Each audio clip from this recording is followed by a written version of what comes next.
Before we begin, welcome everyone. I'm truly glad to have you here for tonight's story. I hope you're ready for a dark, intense journey deep into the wilderness. If you enjoy stories like this, please consider supporting the channel by subscribing and turning on notifications so you won't miss the next one. I'd also love to hear your thoughts in the comments. Your support and feedback help keep these stories coming. Now get comfortable, settle in, and let's begin. I was refilling the compass rack when the bell over the door rang, and 3 men stepped into Northline Outfitters as if the building already belonged to them. The way they moved told me they had money before I even noticed the high-end gear on their bodies. Shoulders squared, eyes sweeping the place, measuring everything. The first man inside was tall, with salt and pepper hair tucked beneath a Stetson that likely cost more than most people paid in rent for a month. His cowboy boots struck the wooden floor with every step. Polished leather that had never come near an actual ranch. He looked like Texas wealth from his iron jeans to the way he studied the shop, like he was calculating its value. "You're Mercer?" His drawl backed up what I had already guessed. "That's me." I put down the box of compasses and wiped my hands on my jeans. "You're the group that called about the extended wilderness package?" "Clayton Briggs." He offered his hand for a hard shake. "But everyone calls me Cowboy." The nickname did not take much imagination. Behind him was a man wearing a fixed, unsettling grin. Not a smile you would want to run into in an alley after dark. Too broad. Too still. Like someone had cut it into his face. His eyes flicked from place to place, studying everything with a concentration that made my skin crawl. "Elias Voss," the grinning man said, his voice far too bright. "Friends call me Grin." The third man stepped up with a slight nod. His skin was weathered by the sun, and his hands were rough from outdoor work, unlike the others beside him. His Australian accent was thick. "Lachlan Ward. Most people just call me Aussie." I shook each of their hands, noticing the expensive watches and the way they held themselves, like the room was theirs. Rich hunters were nothing new. Thunder Bay drew plenty of them, men who came north hoping to shoot something impressive in the Ontario wilderness. But these 3 felt different. Wrong, maybe. I snorted. "So, what exactly are you looking to hunt?" I led them toward the rear of the shop, where I kept the detailed topographical maps. Cowboy and Aussie glanced at each other. Grin's smile somehow stretched even wider.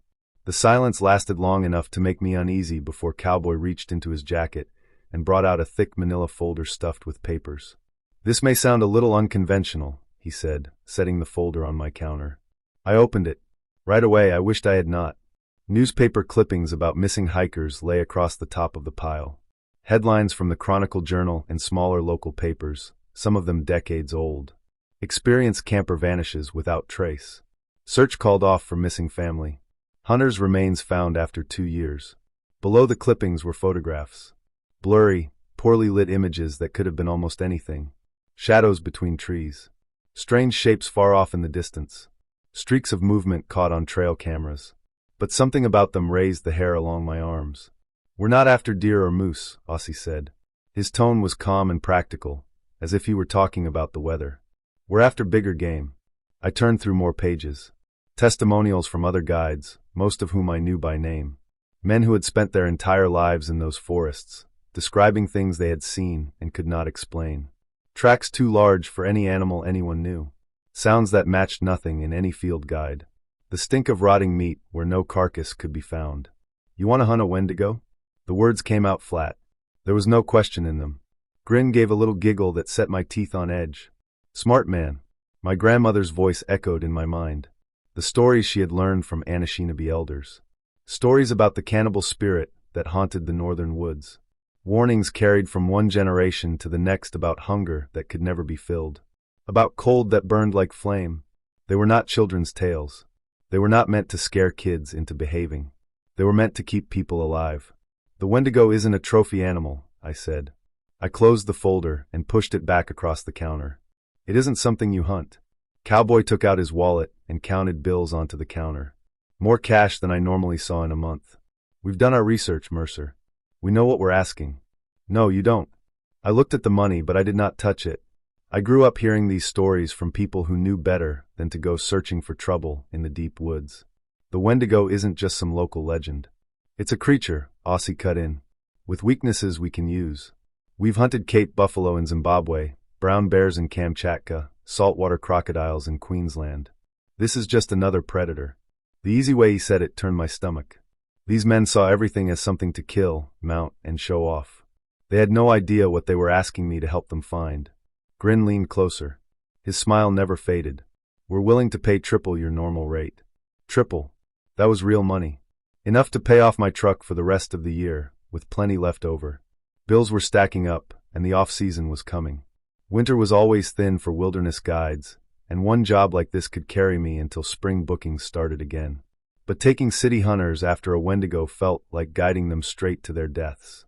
Worse than that, it felt like betraying everything my grandmother had taught me about the old ways and the things that lived beyond the edge of the wild. Where exactly do you want to go? I heard the words leave my mouth. Cowboy smiled and pulled out a GPS unit with waypoints already marked. North of Lake Superior, beyond the end of the logging roads. We need somewhere remote enough that no one will interrupt us. I studied the coordinates. I knew the area, even though it was far out. Thick forest broken by marshland and rock. Places where the trees grew so dense you could step 20 feet from a road and vanish completely. No cell towers. No rescue helicopters. No help if anything went wrong. That's Wendigo country, I said, handing the GPS back. Exactly. Grin's giggle climbed higher. The money remained on the counter between us. I knew I should turn them down. Tell them to hire someone else. Better yet, tell them to go back to Texas and Australia and forget about chasing legends. But my bank account was almost empty, and winter was coming whether I wanted it or not. We leave at dawn, I said, taking the cash. 1 week. No extensions. And if I say we turn back, we turn back. No arguments. Cowboy gave a nod and shook my hand again. Pleasure doing business with you, Mercer. As they headed for the door, Grin looked back at me. That awful smile was still fixed on his face. This is going to be fun. The bell chimed when they left. I stood alone in my shop, surrounded by the ordinary tools of wilderness survival. Compasses, maps, first aid supplies, things that belonged to a sensible world, where predators obeyed biology and dangerous problems had rational answers. I locked the folder inside my desk drawer and tried not to think about what I had just agreed to do. I gripped the steering wheel too hard as we drove out of Thunder Bay, their gear-loaded trailer bouncing behind us over the rough highway. 6 hours of road lay ahead, and I was already wondering why I had taken their money. Clayton rode in the passenger seat, constantly adjusting the GPS unit on my dashboard and writing notes in a leather journal. In the back, Elias and Lachlan had topographical maps spread across their knees, circling coordinates with red pens and talking through approach routes. You ever hunt anything that fights back, Mercer? Lachlan asked, glancing up from his maps. Mostly bears. Moose during rutting season. I kept my gaze on the road, watching the land shift from settled farmland into forest that grew thicker with every mile. Nothing that goes looking for trouble the way you're talking about. Clayton laughed and slapped my shoulder. That's what separates hunting from pest control. Real hunting means the animal has a fair chance to win. More than fair sometimes. Elias's voice had the same disturbing cheer it carried in the shop. In Kamchatka, I followed a brown bear for 3 days through country, so brutal it nearly killed me twice. When I finally trapped the beast, it rose onto its hind legs and stared straight into my eyes. 9 feet tall, easy. Paws the size of dinner plates. What happened? I asked before I could stop myself, though I was not sure I wanted the answer. In the rearview mirror, Elias's grin widened. I put a .375 H&H round straight through its heart. Dropped it on the spot. But for about 10 seconds before I pulled that trigger, I wasn't sure which of us was the hunter and which of us was the prey. Lachlan nodded, impressed. Had something like that happen with a saltwater crocodile near Darwin. 20-footer. It had been taking cattle from a station up there. I spent 2 weeks in a blind, waiting for the perfect shot. When it finally surfaced, those eyes looked ancient. Intelligent. Like it understood exactly what I was about to do. And you killed it anyway, I said. Course I did. That's what separates us from prey animals, mate. We don't back down when something dangerous looks us in the eye. Clayton took out his phone and scrolled through pictures, tilting the screen toward me while I kept one eye on the road. Photo after photo showed him posing beside dead animals. Cape buffalo with enormous horns. A leopard slung across his shoulders. An elephant that still looked impossibly huge, even dead. "This beauty gave me the fight of my life," he said, stopping on a picture of himself crouched beside a massive buffalo. "Charged me from 50 yards out. I had to wait until it was close enough to count its eyelashes before I could guarantee a clean brain shot. One mistake, and it would have trampled me into paste." The casual way they talked about killing those animals turned my stomach. These were not subsistence hunters taking what they needed to live. They were rich men who crossed the world looking for things to kill, then carried the trophies back to their game rooms. We stopped for gas in Marathon, a small town that marked the shift from paved highway to logging roads. While I filled the tank, the three men got out, stretched, and checked their weapons. Clayton had brought a military-style rifle with a massive scope. Lachlan carried a traditional hunting rifle with engravings along the barrel. Elias surprised me most. He had a high-tech carbon fiber crossbow. "Figured you'd want something with more stopping power," I said, nodding at it. Elias ran his fingers along the frame with a tenderness that unsettled me. "Sometimes the old ways work best. Besides, it's quiet.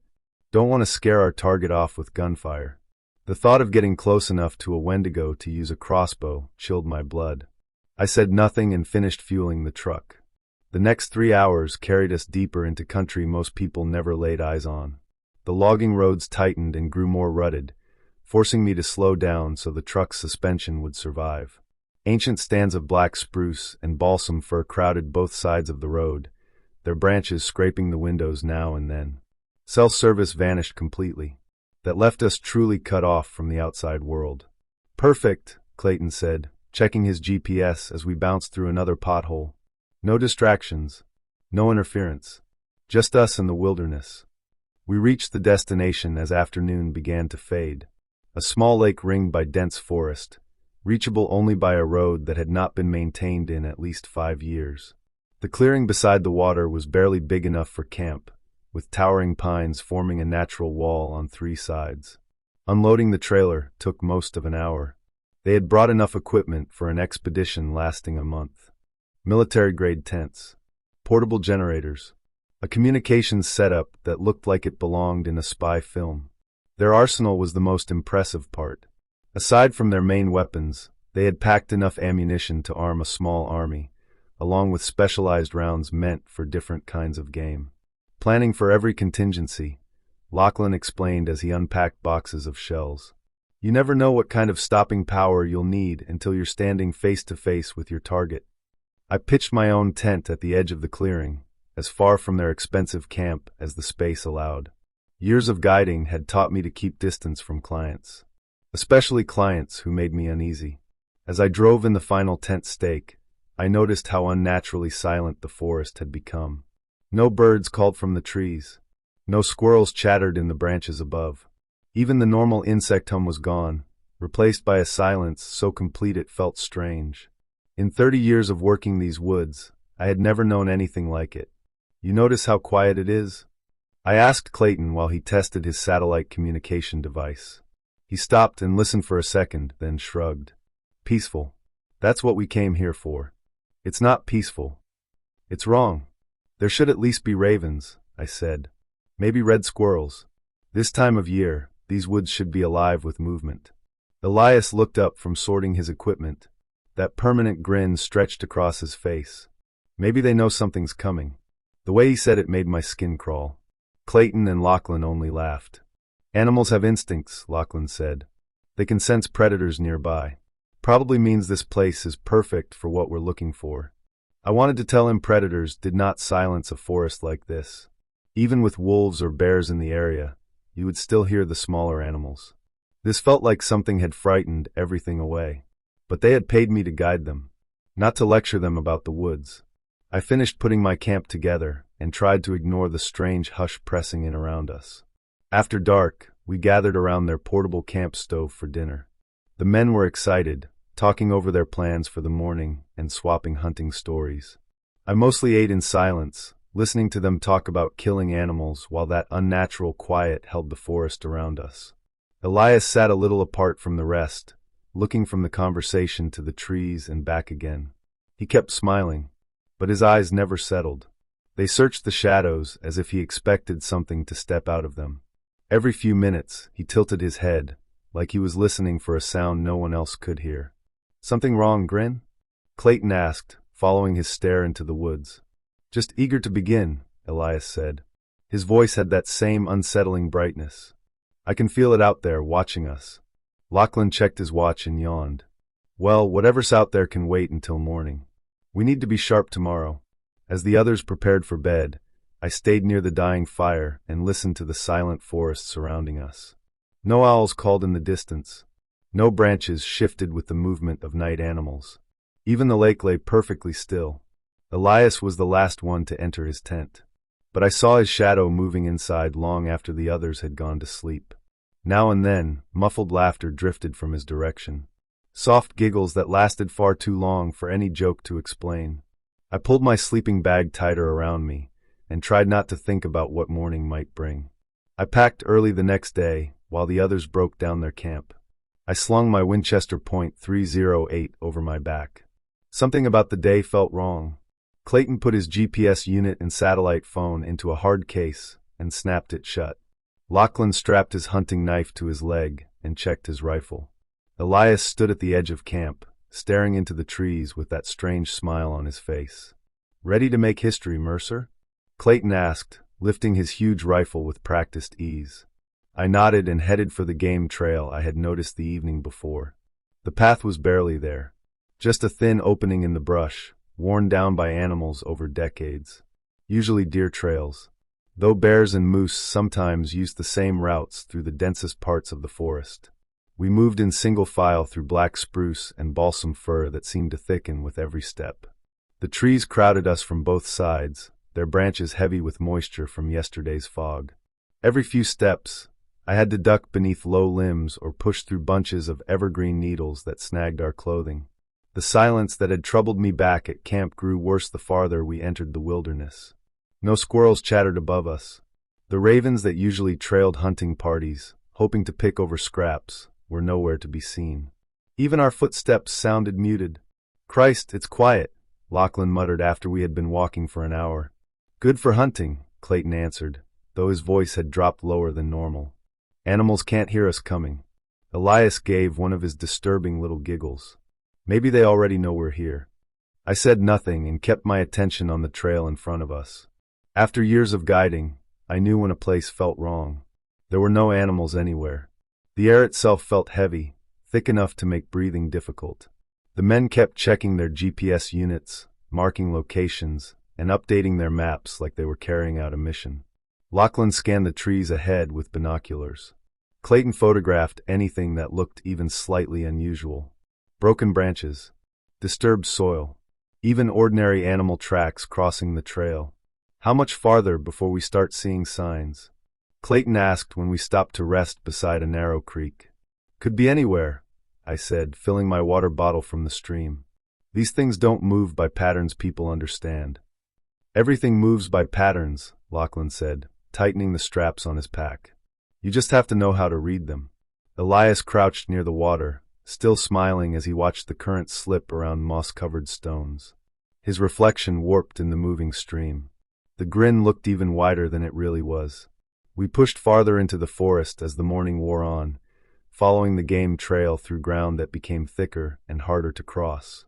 The canopy overhead blocked out most of the sky. It felt like twilight, even though the sun was rising toward noon. Around midday we found it. The tree stood a little apart from the others. A huge black spruce, its bark scarred by something that had dragged claws down the trunk from top to bottom. The cuts were deep enough to show the pale wood beneath. They ran almost 8 feet from the highest marks to the lowest, ending just above shoulder height. Lachlan moved toward it with open excitement, tracing his fingers along the wounded bark. Look at the distance between the marks. Whatever did this had claws at least 6 inches long. Clayton circled the tree with his camera, photographing the scratches from every side and checking the screen after each shot. The camera's electronic beeps sounded unnaturally sharp in the silent woods. This is fresh, Lachlan said, studying the wood chips scattered around the base. Maybe a week old. 2 at most.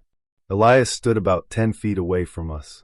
His head was tilted, as if he were listening to something none of us could hear. His smile had stretched even farther, if that was possible, dragging the corners of his mouth upward in a way that almost looked painful. I looked at the claw marks and remembered my grandmother's warnings. She had told me about trees like this. Trees scarred by things that marked territory the way bears did, only higher and deeper than any bear could manage. Wendigo signs, she had called them. Warnings to keep away. We should go back, I said, shifting my rifle onto my shoulder and taking a step toward the trail we had come in on. This isn't something you want to fool with. All three men laughed. Are you serious? Clayton lowered his camera and stared at me like I had told him to walk away from a gold mine. This is exactly what we came for. First real proof. And now you want to run. It's not running. It's knowing better than to play with something that's been killing people for generations. Lachlan pulled out his GPS unit and saved the tree's coordinates. Mercer, mate, this is why we hired you. To bring us close to our quarry. Well, we're close now. Elias's giggle climbed higher as he stared at the scarred trunk. His fingers twitched at his sides, like he wanted to touch the claw marks but could not quite make himself do it. We keep moving, Clayton said, working his rifle's action with practiced hands. We follow this trail until we find more signs. Then we put up a hunting blind and wait. The afternoon darkened too soon, though sunset was still hours away. The temperature had not changed, but the gloom made the forest feel colder. More cut off, more dangerous. I looked back at the scratched tree one final time before following the others into the woods. We were moving toward something none of us were prepared to face. I quickened my stride as we pushed deeper along the game trail, leaving the scarred tree farther behind us.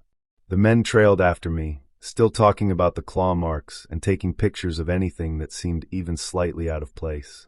Every few minutes, one of them stopped to study broken branches or disturbed earth, treating the whole thing like an academic field trip instead of what it truly was. The path bent through forest that grew thicker and thicker, then opened into a small clearing beside a marshy stretch about 50 yards wide. Cattails and sedge grass crowded the edges of the standing water.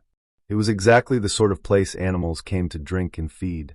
Good ground for tracks, which also meant it was a good place to camp, if these men were determined to keep hunting. This will work, I said, dropping my pack near a cluster of birch trees at the edge of the clearing. Clear sight lines, access to water, soft ground if anything has passed through recently. Clayton began unpacking his equipment at once. Lachlan lifted his binoculars and started scanning the area. Elias stood in the middle of the clearing, slowly turning in place, as if he were cataloging every part of it. His smile looked broader than normal, if that was even possible. Excellent choice, Mercer, Clayton said, setting his satellite communication device on a flat rock. This location gives us tactical advantages. Open field of fire, several escape routes, natural barriers on 3 sides. I watched him arrange his gear with military precision and wondered again what these men actually did back home. Their equipment cost too much. They understood tactics too well to be ordinary weekend hunters, even wealthy ones. Lachlan circled the edge of the clearing, studying the soft earth near the water with the attention of someone who knew how to track. He moved slowly, stopping every few steps to inspect the mud and plants. Mercer, come look at this, he called from the far side of the marsh. I crossed the clearing and found him kneeling beside a track pressed deep into the soft ground near the water. The print was enormous, almost 18 inches long. It had the shape of a human foot, but it was stretched, distorted, wrong. The toes were long, and each one ended in what looked like a claw mark gouged into the mud. Jesus, I whispered, crouching beside him to see it better. Lachlan traced the outline of the print with one finger, careful not to touch it. Look at the depth. Whatever made this had to weigh at least 400 pounds, maybe more. And see the marks at the tips of the toes? Those aren't drag marks. Those are punctures from claws digging in for traction. More tracks led away from the water. Each one sank deep into the marshy earth. I followed their direction with my eyes, and my stomach dropped. The prints headed straight toward a place where someone, or something, had built a crude shelter out of broken branches and moss. Found something else. Elias's voice carried across the clearing, higher than usual with excitement. He stood near the rough shelter, poking through what looked like white objects scattered through the grass. When we got closer, we saw they were bones. Different sizes. Some belonged to deer and moose. Others came from smaller animals I could not identify. Most had been split open, probably for the marrow, and many bore the kind of bite marks you would expect from a large predator. Elias reached down and picked up a human bone. Terror hit me when I saw it. The bone was unmistakably human, and it carried teeth marks that matched no animal I knew. His smile spread impossibly wide as he held it up, the corners of his mouth pulled so high they almost looked painful. Then he began to giggle. The sound climbed higher and higher until it was almost hysterical laughter. "Look at this," he managed between bursts of giggling. "Look at these marks. Something's been gnawing on people out here." I crossed the space between us in 3 fast steps and tore the femur out of his hand. The bone felt heavier than it should have. Touching it sent a crawling revulsion through my skin, something deeper than the simple horror of handling human remains. "We're leaving," I said, looking from one man to the next. "Right now. Pack your gear. We're going back to the truck." All 3 of them stared at me, as if I had told them to walk away from a fortune in gold. "Are you insane?" Clayton lowered his camera and moved closer. "This is exactly what we came here for. Physical evidence. Proof that our quarry exists. This isn't proof. It's a warning. Whatever is out here killed people and scattered their bones around like decorations. That isn't something you hunt. That's something you run from." Lachlan shook his head and took out his GPS unit. "Mercer, mate, we paid you a considerable sum to guide us to our target. This is the closest we've ever been to real contact." "I don't care about your money," I said. "I care about getting out of here alive." Elias's giggling had faded into occasional bursts, but the grin stayed fixed across his face in that painful stretch. He kept staring at the bone in my hands, as if he wanted to grab it back. Clayton started taking small electronic devices from a hard-sided case. Trail cameras, I realized. Motion-activated units meant to photograph anything that moved through the area. "We're staying," he said, with the kind of certainty that ended arguments. "We'll put a perimeter of cameras around camp and wait to see what comes." "You don't understand what you're dealing with," I said. But even as I spoke, the words sounded empty. These men had come thousands of miles and paid real money to reach this point. A local guide's warnings were not going to turn them around. I watched Clayton place the cameras in smart positions around the clearing, each one concealed, and aimed to cover a different route into camp. The units gave soft beeps as he checked their motion sensors and night vision. The sun was beginning to sink. The silence that had followed us all day seemed to deepen as the dark drew closer. Elias helped Clayton with the cameras, though his help came unevenly, interrupted by sudden bursts of that unsettling laughter. Every few minutes, he stopped what he was doing and looked toward the pile of bones, or the footprints near the water, his smile growing wider each time. As full night settled across the clearing, Elias's behavior grew stranger. He broke into fits of laughter for no clear reason, the sound carrying over the water and into the trees around us. Between those outbursts, he muttered to himself in what seemed like a language I had never heard. Harsh, rough sounds that caught in his throat. I set up my tent as far from the others as the clearing would allow, and tried to ignore the way Elias kept watching the human bone I had taken from him. His eyes tracked it whenever I moved. Now and then he would giggle and nod, as though agreeing with something only he could hear. Clayton turned on his satellite phone and made a short call to someone back home, giving our location and reporting the tracks we had found. Lachlan cleaned his weapons and checked his gear with care. But as the night grew darker, I noticed him looking toward the tree line more often. Even his confidence seemed to be weakening under the absolute silence around our camp. I lay inside my sleeping bag, listening to the night. Or to the complete lack of it. No owls called from the distance. No branches shifted with the movement of small animals. Even the normal chirp of insects was gone. In its place was a silence so complete it felt unnatural. Elias's occasional outbursts cracked through it like gunshots. His laughter would begin without warning, climb almost to hysteria, then stop just as sharply. Between those fits, I could hear him murmuring those strange words, the rough sounds drifting across the clearing. Sleep felt impossible. Every time I began to drift off, another burst of Elias's laughter snapped me awake. Worse than that was the way the silence pressed around us. I held the human bone tight in my hands and wondered what we had stepped into. The scarred tree had been a warning. The tracks and bones had been confirmation. We were standing inside the territory of something that killed without pity and left human remains scattered behind. But the men I was guiding only saw a chance to place another trophy in their collections. Another story to tell over dinner when they got home. They did not understand that some things were never meant to be hunted. Elias's laughter rolled across the marsh again. Longer this time, more broken than before. I pulled my sleeping bag tighter around me and stared up at the stars showing through the opening in the trees above camp. Elias kept laughing through most of the night, cutting into the strange silence with bursts of sound that crawled under my skin. I lay there in my sleeping bag, the yellowed femur beside me, watching the stars through the break in the canopy, knowing sleep would not come. The temperature had dropped overnight, but not enough to explain the deep cold pushing through my sleeping bag. Lachlan had stopped shifting in his tent hours earlier. Now and then, I heard Clayton move around, probably no closer to sleep than I was. But Elias kept muttering those harsh, rough sounds between his fits of laughter. The words drifted across the clearing, as if he were speaking to the night itself. I must have nodded off sometime after 3 a.m, because the beeping from Clayton's phone woke me.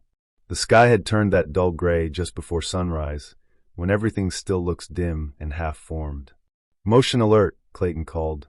His voice sliced through the quiet before dawn. "Camera 3. I heard his tent unzip. Then boots moved across wet grass as he went to his equipment. Lachlan came out of his tent a few seconds later, already holding his rifle, scanning the tree line like a man who understood dangerous ground. Elias's tent rustled next. Then came that strange giggle. His laughter had changed during the night. It was sharper now, more frequent, breaking out in sudden bursts. I rolled out of my sleeping bag, grabbed my Winchester, and checked it quickly. After watching these men ignore every warning and dismiss every sign we had found, I did not know what use the rifle would be against something that had been killing people in these woods for generations. Clayton crouched beside his satellite communication setup, scrolling through images on his phone. The screen cast blue light over his face. Even from across the clearing, I could see the excitement in his expression. "Got it," he said, lifting the phone. Camera caught one frame before the unit went offline. Lachlan crossed the clearing fast, his boots squelching in the soft ground near the marsh. Elias followed him, but his steps were uneven, like his legs were not working together properly. He giggled in short bursts as he moved. I noticed his hands were shaking. I joined them around Clayton's phone, afraid of what I was about to see, but unable to look away. The picture on the screen made my grandmother's warnings feel gentle compared to the reality staring back at us. The creature stood between 2 pines at the edge of the clearing, caught by the trail camera's infrared flash. It was impossibly tall and thin, like a human body stretched until it could barely stay intact. Its face was only a skull, with hollow sockets where the eyes should have been. But inside those sockets were points of sickly yellow light that seemed to burn even through the digital image. "Beautiful," Elias whispered. His voice was higher than usual. The giggling began again. This time, it did not stop. It kept rising, louder and higher, until it sounded as if he were choking on his own laughter. Clayton enlarged the image, studying details that made the thing look even more wrong. Its arms were too long, hanging past where the knees should have been.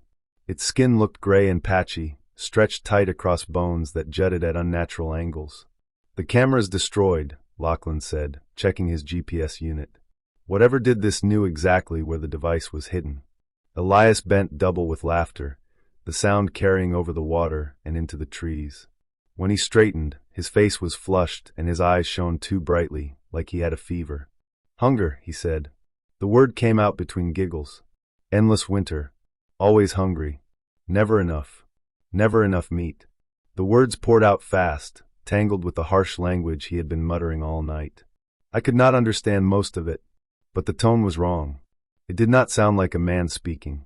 It sounded like someone repeating things whispered to him in the dark. Clayton lowered his phone and took up his rifle, checking the magazine and working the bolt with the ease of someone who had done it 1,000 times before. The mechanical noise sounded far too loud in the still morning. "This is it," he said. "This is what we came for." I wanted to argue. I wanted to grab them and force them back toward the truck. But Elias was getting worse by the second. His laughter had climbed to a feverish pitch, rolling through him in waves that made him stumble when he tried to walk. The words pouring from his mouth came faster now, tangling with the giggles until I could barely tell where one sound ended and the other began. I checked my rifle again, making sure the safety was off and a round was chambered. My grandmother's stories had prepared me to believe the Wendigo existed. They had not prepared me for what it would feel like to face one. The smell reached us first. It was overpowering. My eyes watered. My stomach tightened. Rotting meat was the strongest part of it, but beneath that was something like wet dog mixed with the sweet stink of decay. The kind of smell that crawls into your nose and throat and stays there, making every breath taste like death. Elias's laughter grew impossibly loud. It bounced off the water and seemed to come from several directions at once. He spun where he stood, arms spread wide as if welcoming the morning air, while those harsh words spilled from him in a language painful to hear. Then the Wendigo stepped out of the trees. It stood almost 9 feet tall, exactly like the thing in the trail camera image, but somehow worse in front of us. Its gray, mottled skin looked diseased, stretched tight over a skeletal frame that seemed too weak to hold itself upright. Its face was like a skull, with hollow eye sockets burning with points of sickly yellow light. Its mouth hung open, showing rows of yellowed teeth that looked sharpened to points. The creature's arms were impossibly long, dangling past its knees and ending in hands more like claws. Its legs bent at wrong angles, as though someone had rearranged the joints without understanding how bodies were meant to work. Clayton raised his rifle and fired 3 fast shots. I saw the muzzle flashes. I watched brass casings arc through the air and drop into the wet grass. The bullets hit the Wendigo in the center of its chest, right where the heart should have been. They passed through without any visible effect. No blood. No impact.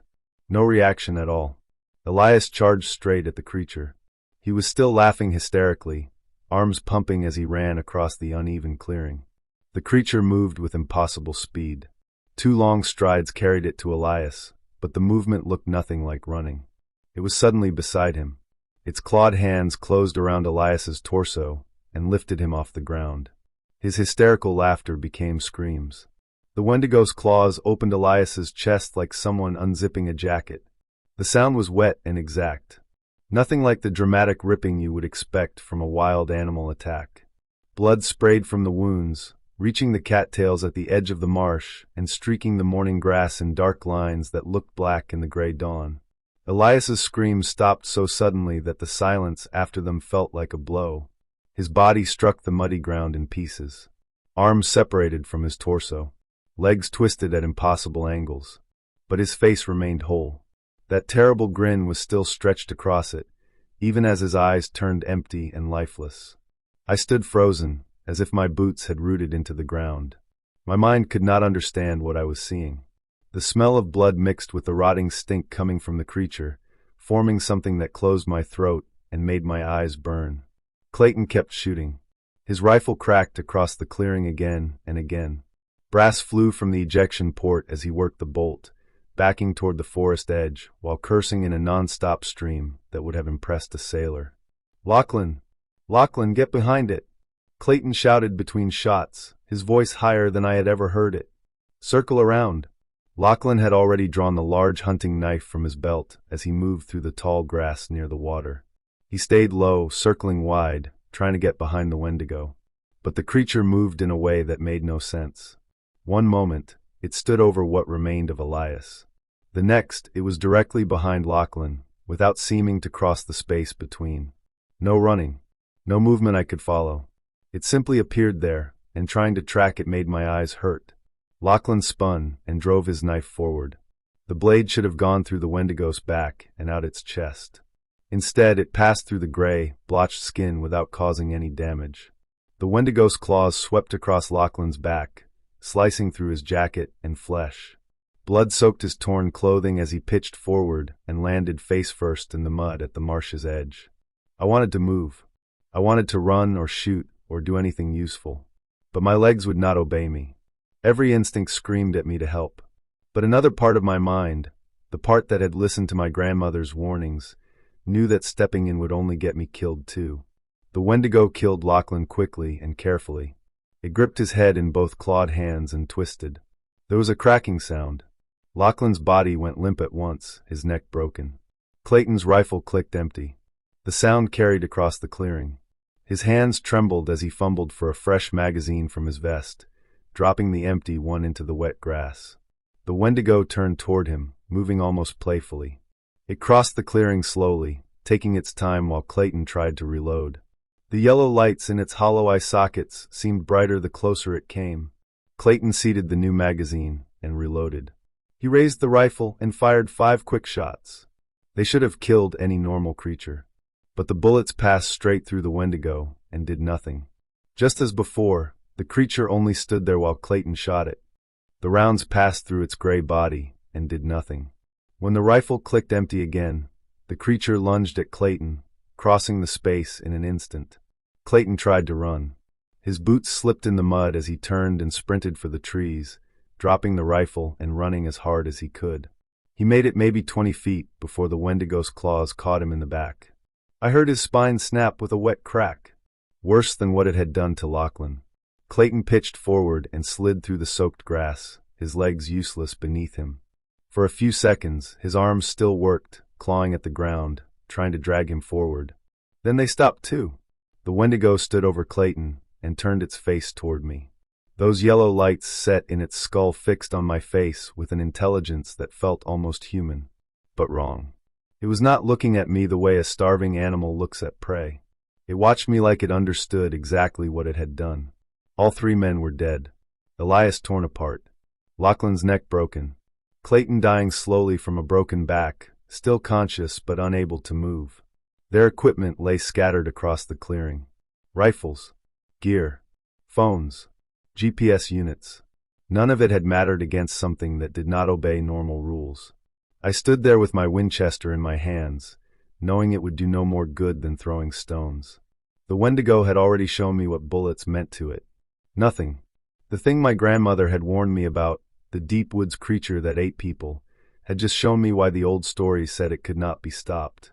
Clayton's breathing grew weaker. His eyes shifted back and forth, the only part of him still moving, watching the Wendigo as it paced through the clearing and looked over what it had done. The creature seemed pleased by all the death. Then I understood I was next.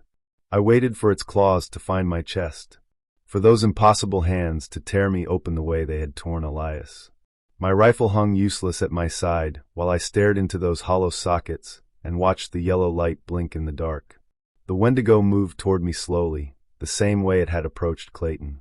It made no sound as it passed through the wet grass. And now I could see its feet did not quite touch the ground. It did not walk.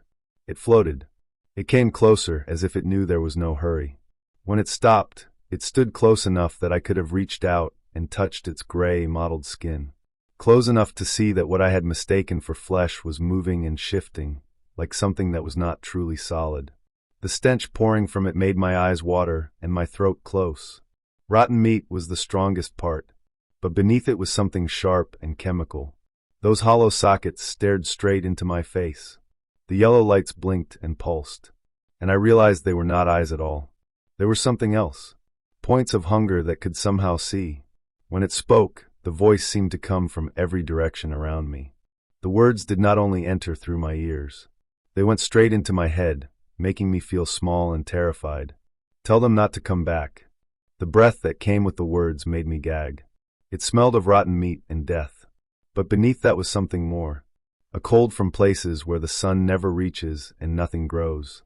The Wendigo watched me with those blinking lights for eyes. I felt as if it was measuring me for some purpose. I could not tell whether we stood there for seconds or for hours. My legs went numb. I could not move. I could not look away. Then it was gone. Not running. Not walking. Just gone, as if someone had erased it between one breath and the next. The weight in the air lifted. Only the morning silence remained, and the smell of blood soaking into the earth. I stood frozen, rifle still raised, staring at the empty space. My mind could not process what had happened. The creature had spared me. It had spoken to me. My legs gave out. I dropped hard into the wet grass beside Elias's remains. His torn jacket was drenched in blood that looked black in the early light. That awful grin was still fixed on his face. His eyes stared at nothing, empty as dead fish eyes. I forced myself to look away and check the others. Clayton was still breathing, but only barely. His eyes followed me when I knelt beside him. I could see the question in them. He wanted to know if I could help. There was no help left to give. I had seen enough hunting accidents to know that whatever the Wendigo had done to his neck had severed something vital. Clayton might last a few more minutes, maybe a few hours, but he was not walking out of those woods. I could not stay there and watch him die. My hands shook as I grabbed my backpack from near the birch trees. The GPS clipped to my belt had become the most important thing I owned. Without it, I would be lost in those woods until I ended up like the three hunters. Everything else could remain behind. Their expensive rifles, their gear, their satellite phones and cameras. None of it had helped when it mattered. I shoved my sleeping bag into the pack and made sure I still had water and trail mix. Then I started toward the trail we had followed into the clearing. The forest felt different now. The heavy silence was still there, but beneath it was something else. Like I was being watched as I moved through the trees. Not exactly threatened. Observed. As if the Wendigo was making certain I truly left.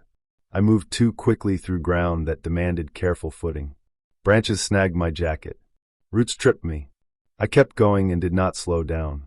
The path that had seemed clear on the way and now seemed to shift, with new trails appearing that I did not remember. The GPS became essential. I checked it every few minutes, making sure I was still moving toward base camp. The little arrow on the screen, pointing toward safety, was the only thing that kept me from losing myself completely.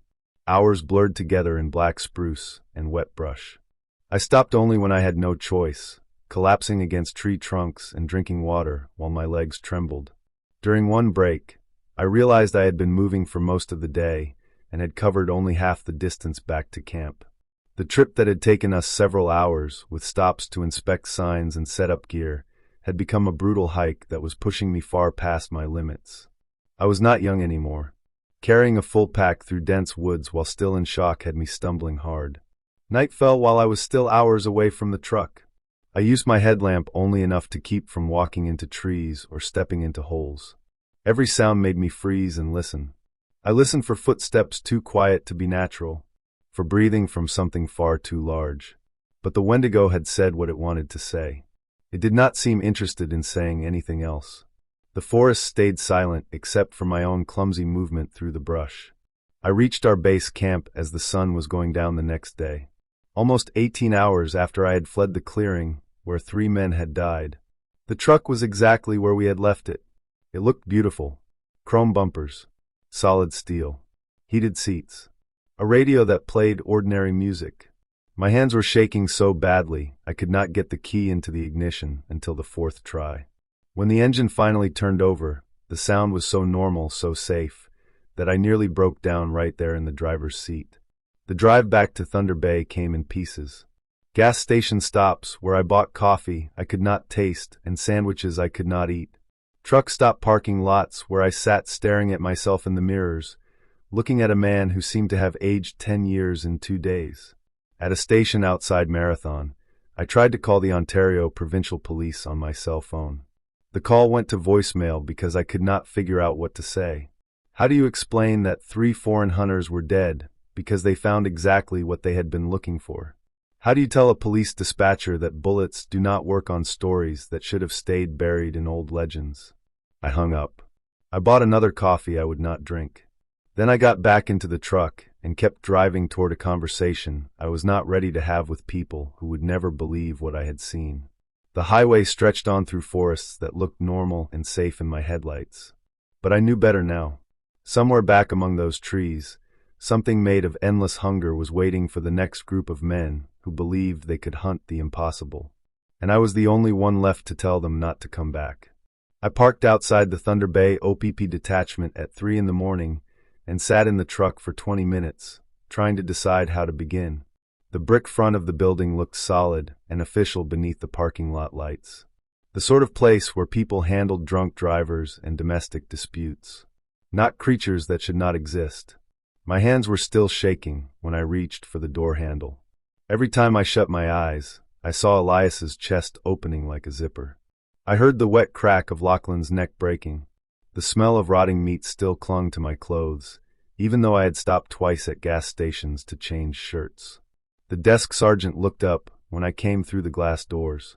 He took in my mud-stained jacket and empty expression with the practiced eye of someone who had seen plenty of people come stumbling in after terrible nights. I must have looked drunk, or like someone coming down from a 3-day bender. Can I help you?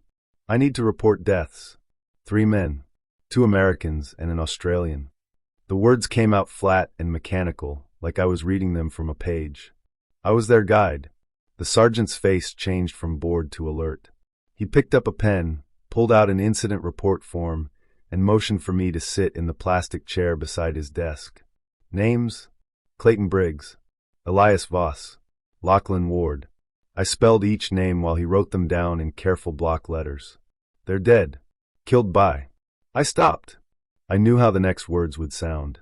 Killed by what? An animal attack. Something in the woods north of Lake Superior. The questions came steadily. When had it happened? Where exactly?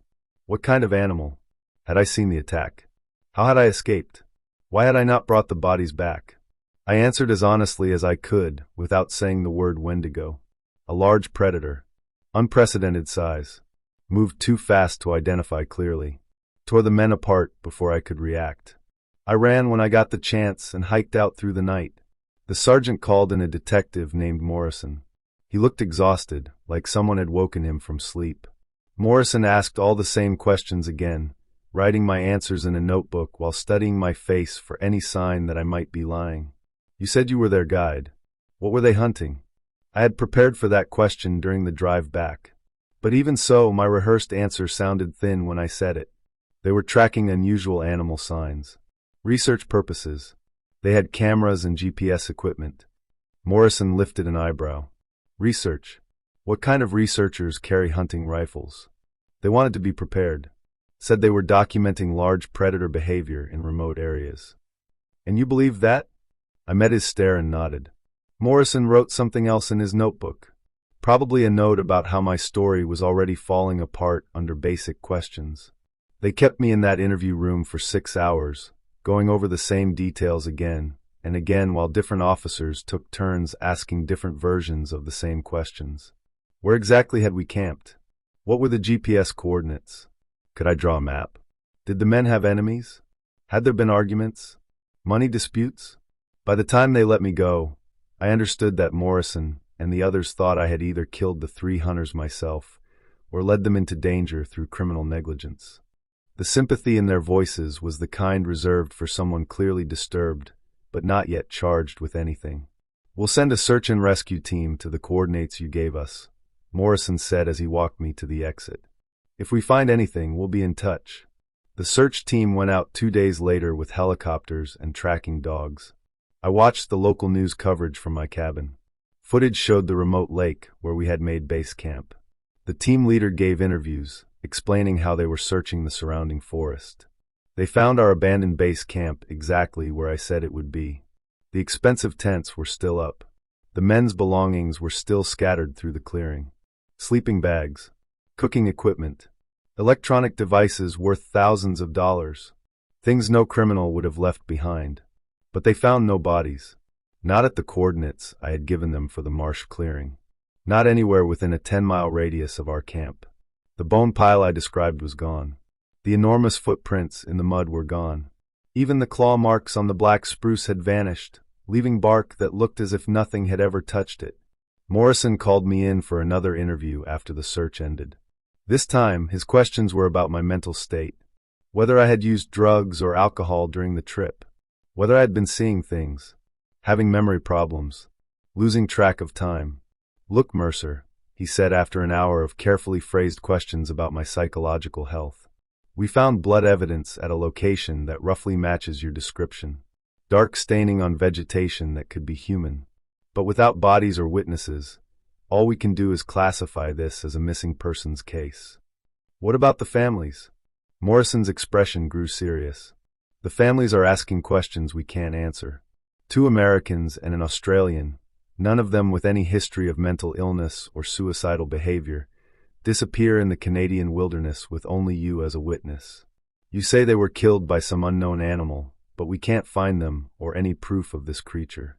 I sat in the plastic chair and looked down at my hands while Morrison explained that the case would remain open, but inactive. The 3 men were officially missing. Not dead. I was listed as the only witness to an unknown animal attack that could not be verified or proven. Within a week, the families hired private investigators. Men in expensive suits asked different questions. They were being paid to find someone to blame, so they were far more aggressive.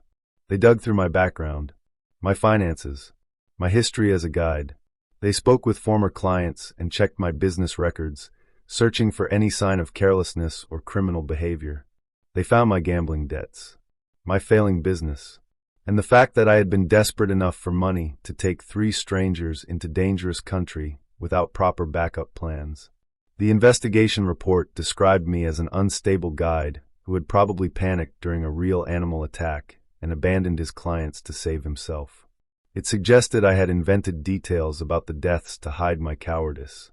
It recommended that the families sue me for wrongful death due to negligence. The Ontario Ministry of Natural Resources suspended my guiding license until the police investigation was finished. Without that license, I could not legally take clients into the wilderness. My business died overnight. Insurance companies refused to pay death benefits without bodies or clear proof of death. The families were trapped in legal uncertainty, unable to collect life insurance or settle estates while their relatives remained officially missing instead of deceased. I sold my truck and most of my equipment to pay legal fees for a lawyer who could do little except explain why the system was built to protect guides from frivolous lawsuits, but not from cases where 3 people vanished without explanation. The cabin I had been renting became too expensive once I had no guiding income. I moved into a 1-bedroom apartment in Thunder Bay's East End. Thin walls, neighbors who played music too loud and argued about money. The hardware store on Cumberland Street hired me part-time in the back warehouse, loading trucks and organizing inventory. The job paid minimum wage and required no customer interaction. That suited me perfectly at the time. I could not handle conversations about outdoor recreation or hunting gear without my hands beginning to shake. I did not sleep well anymore. Every night brought the same images. Elias's chest opening, Lachlan's neck twisting, Clayton lying paralyzed in the wet grass. The sounds were worse than the images. That wet tearing noise when claws found flesh. The crack of breaking vertebrae. Elias's insane laughter mixed with words in a language human throats were not meant to speak. I tried sleeping pills from the drugstore. They only pushed the nightmares into the morning. I would wake on my couch at noon, confused and soaked in sweat, after dreaming about hollow sockets filled with yellow light watching me from the foot of my bed. 6 months passed before I stopped checking the local news for stories about missing hikers or unexplained deaths in the wilderness north of Thunder Bay. Part of me hoped another guide might run into the Wendigo and survive, just so someone could confirm my story.